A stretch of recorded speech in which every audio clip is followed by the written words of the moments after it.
Millionaire single dad. Sees waitress teaching his nonverbal son to speak. What he does next changes her life forever. The rain came down in torrents, drumming against the windows of the small-town diner. Inside, the fluorescent lights flickered slightly, casting a dull glow over the mostly empty booths. Only a few stragglers nursed their coffee cups, watching the storm rage through the glass. Stephen Brooks pushed open the door, the bell above jingling half-heartedly. Water dripped from his long coat as he guided his 5-year-old son Oliver inside. The boy clutched his hand tightly, his wide eyes darting nervously around the unfamiliar, noisy environment. "Table for 2, the waitress behind the counter called out, her voice warm but loud enough to make Oliver flinch. Stephen nodded curtly and steered Oliver toward a booth near the window.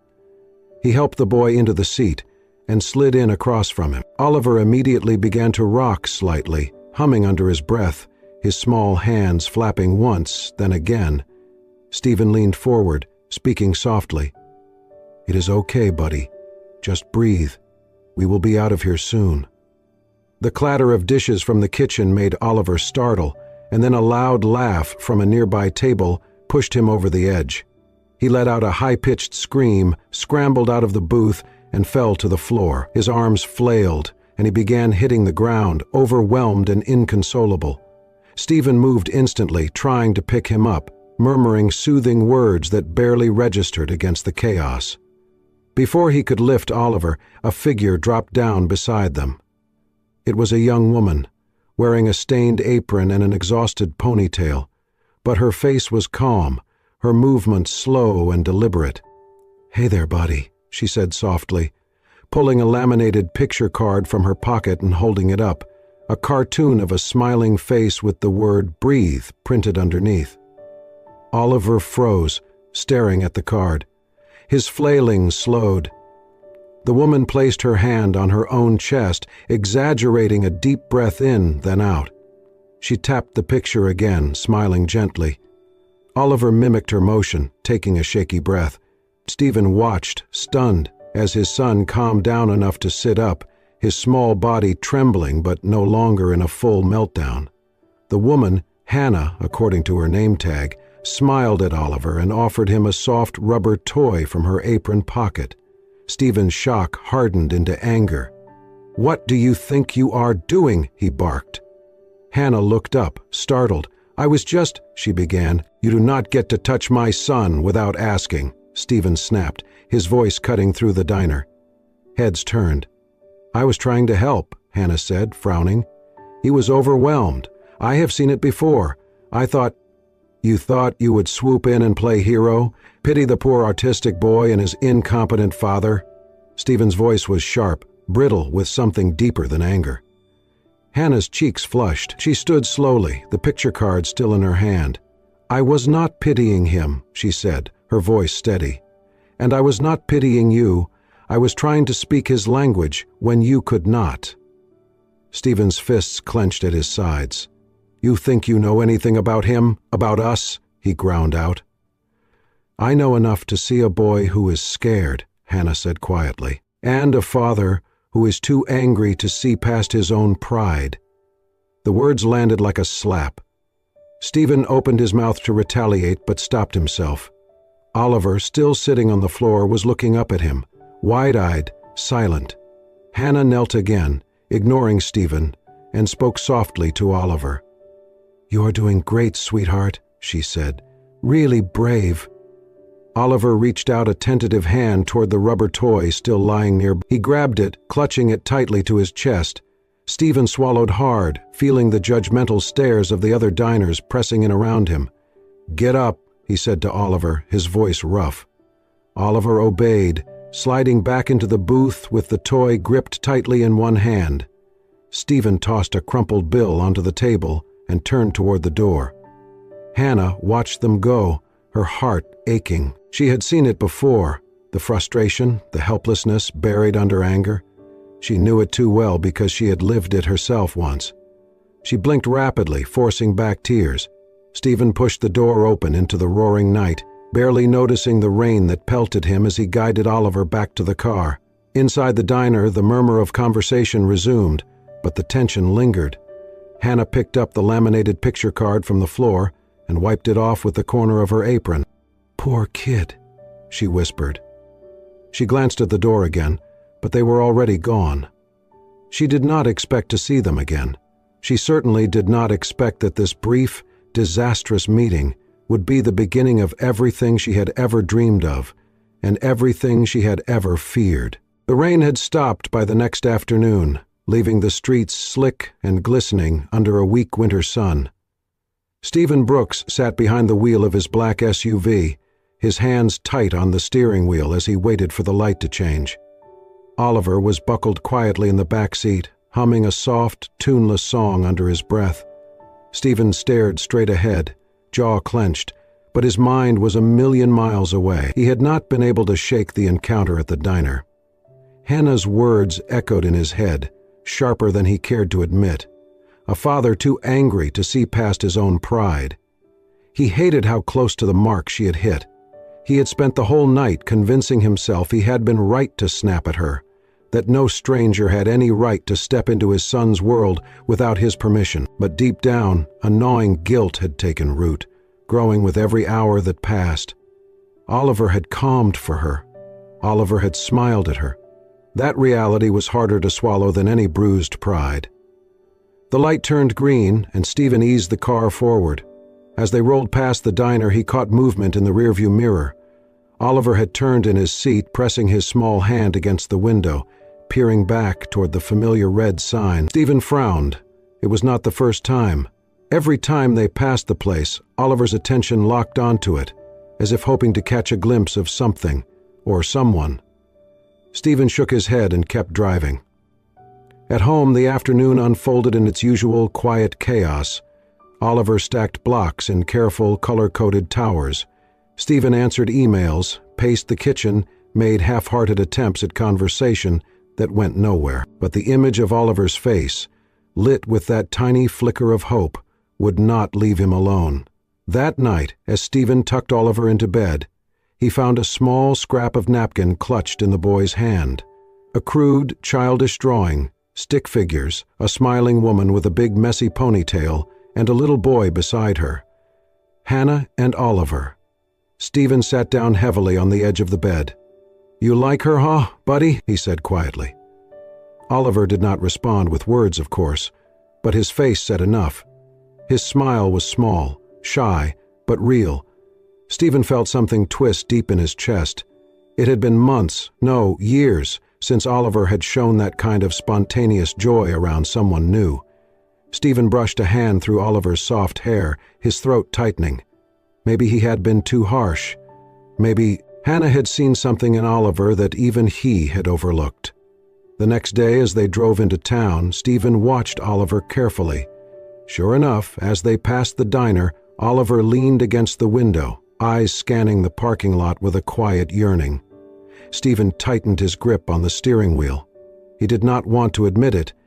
He did not want to need help. He did not want to let anyone, especially someone who barely knew them, into the fragile, carefully controlled world he had built for his son. But he could not deny the truth. Hannah had made an impression. Not just on Oliver, on him too. He exhaled slowly, turning the car down another street, away from the diner. His heart thudded heavily in his chest. He was not ready to face her, not yet. Not when he could still hear the echo of his own angry voice ringing through that small diner, cutting down the only person who had reached out with pure kindness. He needed to think. He needed to be sure. But in the back seat, Oliver tapped his little hands lightly against the window, humming softly, a smile tugging at the corners of his mouth, and Stephen realized, with a sinking inevitability, that it was not about him at all. It was about Oliver. It had always been about Oliver, and maybe, just maybe, the boy deserved the chance to chase that small, fragile hope, even if Stephen himself was terrified of what it might cost. The days dragged on, and the weight of guilt pressed heavier on Stephen Brooks' shoulders.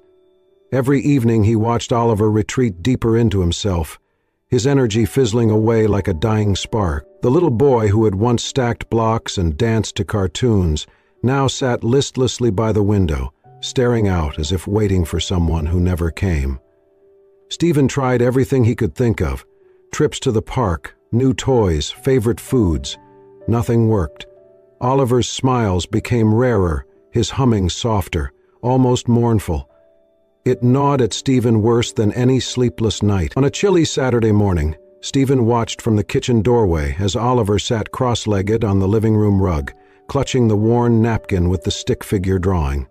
His tiny thumb traced the image over and over, his lips forming a wordless murmur. Stephen knew what he had to do. He hated it. He hated the way it made him feel like a failure, as a father, as a protector.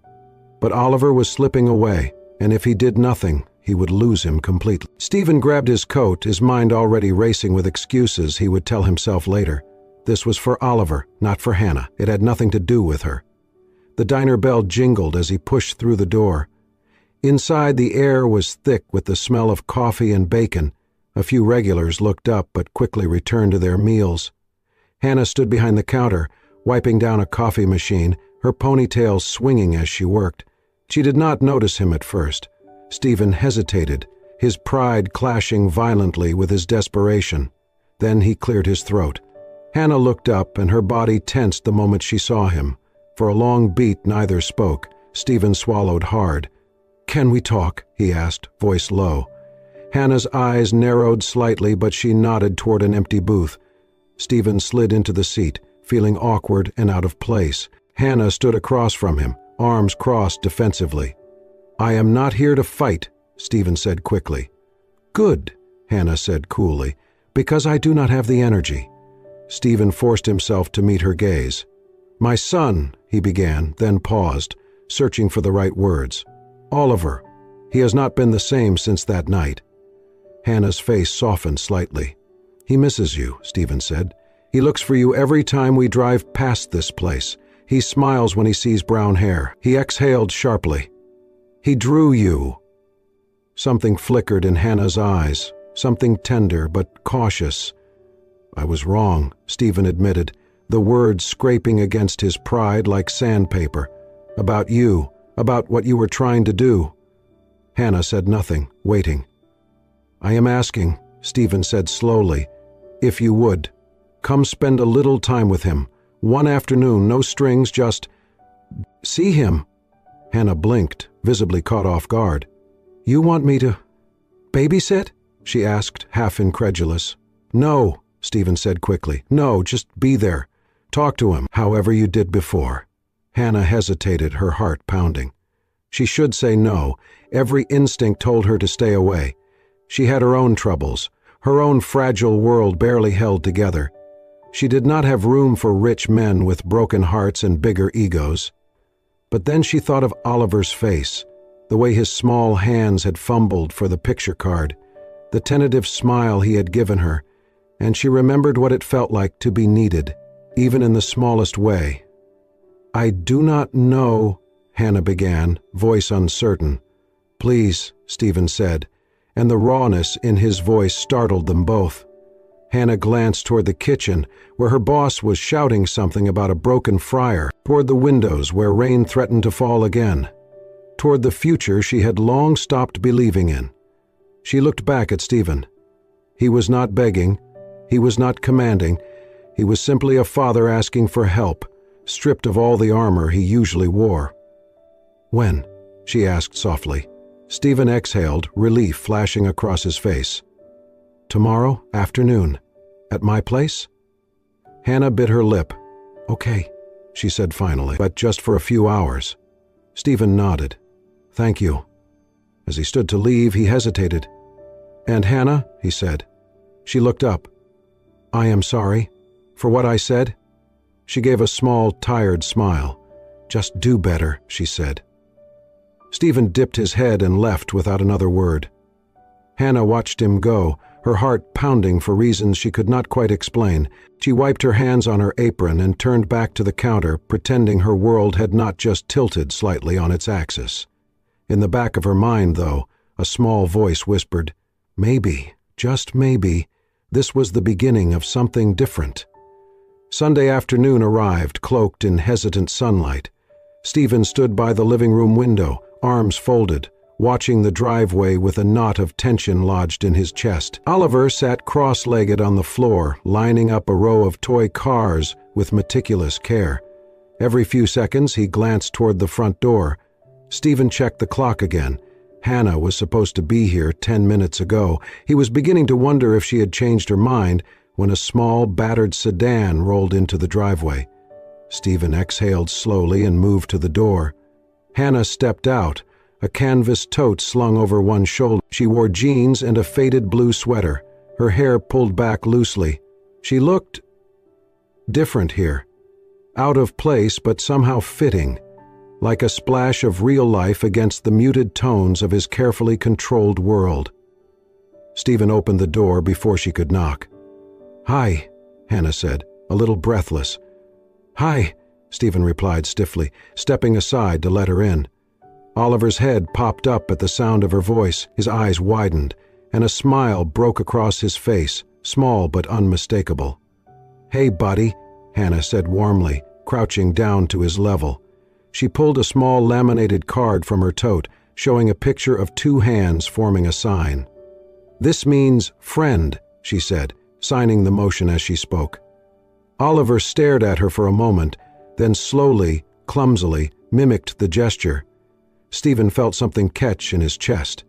Hannah grinned. "Perfect," she said. Stephen hovered awkwardly by the doorway, feeling like a stranger in his own house. "Where would be good for us to work?" Hannah asked, standing. Stephen gestured toward the spacious living room. "Here is fine." Hannah nodded and sat cross-legged on the floor, unpacking a few more cards, a small whiteboard, and a set of brightly colored markers. Oliver edged closer, curiosity lighting up his features. For the next hour, Hannah worked with Oliver, showing him simple signs paired with pictures and sounds. She spoke slowly, clearly, never raising her voice, never rushing him. She clapped and cheered softly whenever he got something right. Stephen watched from the kitchen doorway, his heart in his throat. Oliver responded in ways Stephen had never seen before.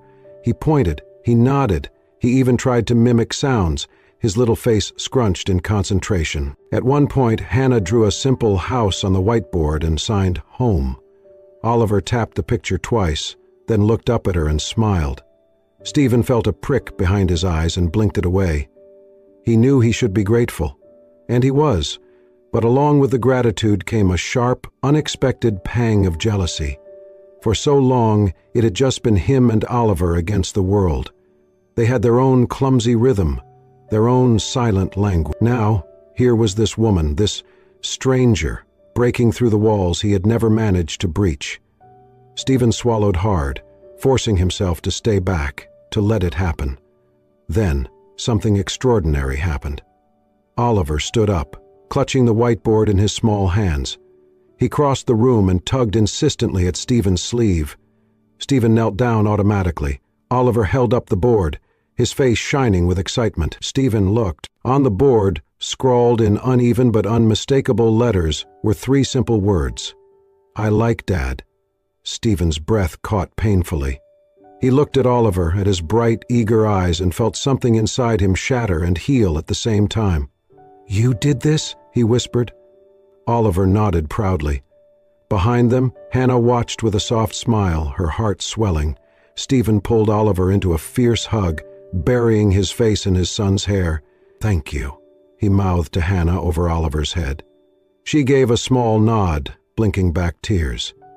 For a few moments, the room was filled with nothing but the sound of breathing, the fragile, precious quiet of a new bridge being built. When Oliver finally pulled away, he grabbed Hannah's hand too, tugging her toward Stephen, as if trying to close the circle. Stephen hesitated, then reached out and took her hand. It was warm, steady, real. They stood there, connected by a child who had once been locked inside his own silent world and was now, step by step, finding his way out. Stephen realized something else then, something that filled him with both hope and fear. He needed her, not just for Oliver, but for himself. The thought terrified him, and yet he could not look away.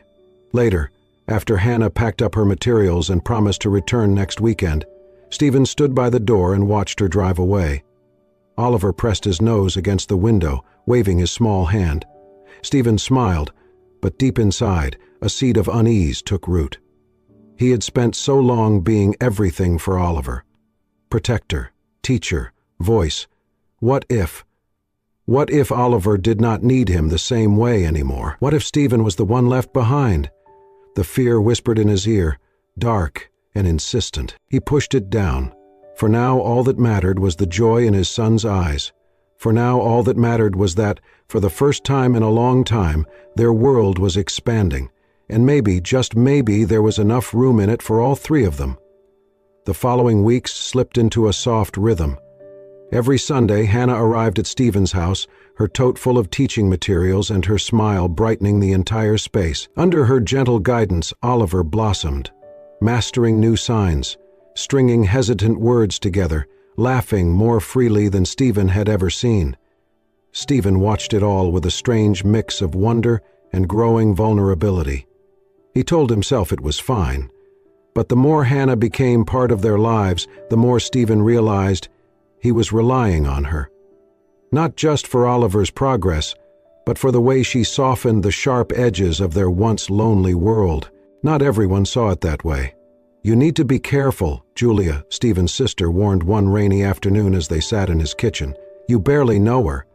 Stephen frowned. "She has been good for Oliver." "Or maybe she sees an opportunity," Julia said, setting her cup down hard. "Rich, lonely, single dad, vulnerable kid. It happens." Stephen bristled but said nothing. Still, her words gnawed at him. Julia, unwilling to leave it alone, quietly hired a private investigator. When she received a short, stitched-together recording, Hannah talking to a co-worker about money and Stephen's wealth, Julia felt justified. Without hesitation, she forwarded it to Stephen. Later that night, Stephen listened to it alone in his office, the room swallowed by darkness. "He is rich. If I play this right, maybe I will not have to worry about money ever again." The words slithered into his ears, cold and damning. Stephen sat frozen, disbelief battling heartbreak. Was it all a lie? The laughter? The way Oliver lit up around her? The following Sunday, Stephen waited by the window, arms crossed tightly. When Hannah's car pulled into the driveway, Oliver squealed, running for the door. Stephen stayed rooted in place. When Hannah stepped inside, her face lit up at the sight of Oliver. "Hey, little man," she called, ruffling his hair. Stephen's voice sliced through the room. "We need to talk." Hannah blinked, startled. "Okay," she said, setting her tote down. Stephen strode across the room, pulling out his phone. He hit play. The distorted, cruel version of Hannah's voice filled the space. Hannah's face paled. "Where did you get that?" she whispered. "Does it matter?" Stephen snapped. "Was any of it real? Or was it all just about the money?" Oliver stood between them, sensing the tension. "No," Hannah said, shaking her head, desperation rising. "Stephen, it is not what you think." "Then what is it?" Stephen demanded. "Because from where I stand, it looks like you used my son to get to me." Tears filled Hannah's eyes. "You think I would use Oliver?" she choked. "You think I could—" "I think you should leave," Stephen said coldly. Oliver whimpered, clutching Hannah's sleeve, confused. Hannah knelt, her voice breaking. "You are so brave, little one. Do not ever forget that." She kissed the top of his head and stood, her hands trembling. Facing Stephen, she said quietly, "I thought you were different. But you are just another man who sees only what he is afraid to see." Without waiting for his reply, Hannah grabbed her tote and fled into the gray afternoon. Stephen stood motionless, the phone still in his hand. Oliver whimpered again, tugging at Stephen's pant leg. "Dada!" he whispered, his voice full of confusion and heartbreak. Stephen knelt and scooped him up, but Oliver wriggled away, running to the door, pressing his small hands against the glass, staring at the empty driveway. Stephen slumped back on his heels, numb. The house felt unbearably hollow. He told himself he had protected his son, protected their fragile world, but deep down an aching truth gnawed at him. He had made a terrible, irreversible mistake. The days that followed were darker than any Stephen Brooks had known. Oliver barely spoke, even with the few signs he had mastered. He no longer reached for his toys, no longer smiled when cartoons flickered across the television screen. He sat by the window most of the day, holding the worn napkin drawing of him and Hannah, staring out as if hoping she might still appear. Stephen tried everything: favorite meals, trips to the park, new toys. But Oliver remained distant, locked behind walls even higher than before. At night, Stephen sat awake, staring at the ceiling, haunted by the look on Hannah's face as she had walked away. It had not been anger, it had been heartbreak. And in the moments when Stephen was brave enough to face it, he knew the heartbreak was not just hers, it was Oliver's too. One afternoon, as rain misted against the windows, Stephen sat at his desk, mindlessly scrolling through emails he could not focus on. His sister Julia had sent another message, this one titled, "More info on Hannah." With a sigh, Stephen clicked it open. Attached was a link to a longer audio file, the original unedited recording.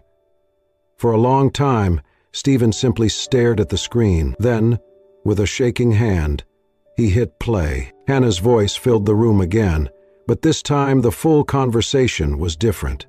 "So, how is the new gig?" the coworker asked, laughter in their tone. "It is not a gig," Hannah said, her voice firm but tired.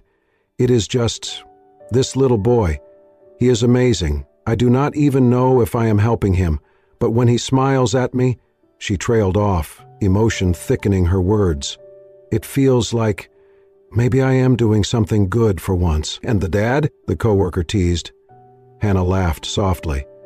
"He is complicated, but he loves that kid more than anything. I would not touch that trust for all the money in the world." The coworker chuckled again. "Still, nice that he is rich, right?" Hannah's reply came swift and sharp.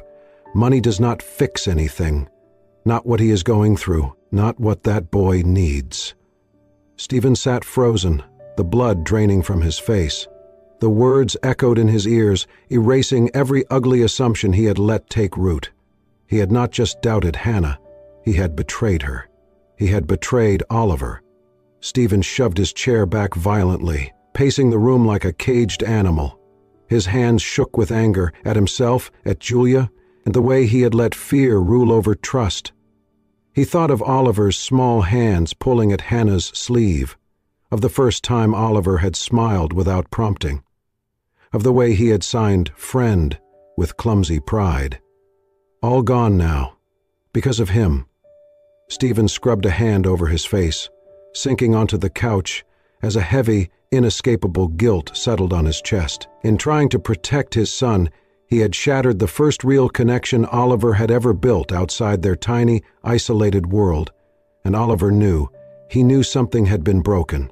That night, Stephen tried to coax Oliver to eat, but the boy simply shook his head and turned away. Stephen knelt beside him, feeling helpless. "I am sorry, buddy," he whispered. "I am so sorry." Oliver did not respond. He only hugged the crumpled napkin closer to his chest. Stephen sat down heavily against the wall, dropping his head into his hands. For the first time in years, he cried. Not the silent, hidden tears he allowed himself when no one was looking. Real, gasping sobs that left him raw and empty. He cried for his son. He cried for the woman he had hurt, and he cried for the man he had become, the one too afraid to believe in something good when it was offered freely. When the tears finally stopped, he wiped his face and looked at Oliver. The little boy met his gaze, solemn and steady. Stephen nodded slowly. "I am going to fix this," he promised. "I am going to bring her back." Oliver tilted his head slightly, a glimmer of hope flickering in his eyes. It was the only answer Stephen needed. The next morning, Stephen made the calls he should have made weeks ago. He confronted Julia, furious and unrelenting, forcing her to admit to her manipulations. She apologized, but the words tasted hollow. This was not something he could undo with an apology. It was something he had to earn back. Stephen packed a small bag, just essentials, and strapped Oliver into the back seat of his car. As he pulled out of the driveway, he felt something he had not allowed himself to feel in a long time: hope. He did not know exactly where Hannah was, but he would search every diner, every coffee shop, every roadside motel if he had to, because she was not just someone Oliver needed. She was someone they both needed, and this time he would not let fear steal that chance away. Stephen drove for hours, the world outside blurring into endless stretches of cracked asphalt and dim neon signs. He stopped at every roadside diner, every crumbling motel, asking the same question. "Have you seen her? Brown hair, about this tall, kind smile." Most shook their heads. Some barely looked up. Oliver rode silently in the back seat, clutching the worn napkin drawing. His presence grounded Stephen, reminding him why he could not give up, even as exhaustion clawed at him. By nightfall, they rolled into a tired little town skirting the highway, its main street lined with flickering streetlights. Stephen's eyes scanned the storefronts until they landed on a dingy bakery, Maggie's Pies, its windows fogged with steam. Through the glass, he caught a glimpse of a woman in a flour-dusted apron. His heart kicked hard against his ribs. It was her. Without thinking, he parked, grabbed Oliver's hand, and pushed through the bakery door, the bell above jingling weakly. The warm scent of cinnamon and sugar wrapped around them, but Stephen barely noticed. Hannah looked up, freezing when she saw them. A tray slipped slightly from her hands. Before Stephen could speak, Oliver let go and ran across the room, arms wide. "Home!" he cried, voice clear and sure. Hannah gasped, dropping the tray with a clatter. She dropped to her knees, arms outstretched, and Oliver barreled into her embrace. Tears streamed down her cheeks as she hugged him tightly. Stephen stood frozen, every bottled emotion crashing over him. Hannah pulled back slightly, cupping Oliver's face in her hands. "You said a word," she whispered, voice trembling. Oliver nodded solemnly, burying his face against her shoulder. When Hannah looked up, her eyes met Stephen's. No words were needed. Everything was said in the forgiveness and overwhelming love shining between them. Stephen crossed the bakery in 3 long strides, kneeling beside them. His hand brushed against Hannah's as he stroked Oliver's hair. She did not pull away. Instead, she smiled, a raw, breathtaking smile, and Stephen knew in that instant he could not lose her again. The words came without thought. "Marry me," he said, his voice rough. "Right here, right now. No big speeches, no second chances, just marry me." Hannah blinked, stunned. Her hand tightened around Oliver's, tears glistening in her eyes. "Stephen," she breathed. "I know I am not perfect," he said hoarsely, "but you're the best thing that ever happened to me. To him, to both of us." A broken, joyful laugh escaped her. She wiped at her cheeks. "You do not even have a ring," she teased, voice trembling. Stephen grinned for the first time in what felt like forever.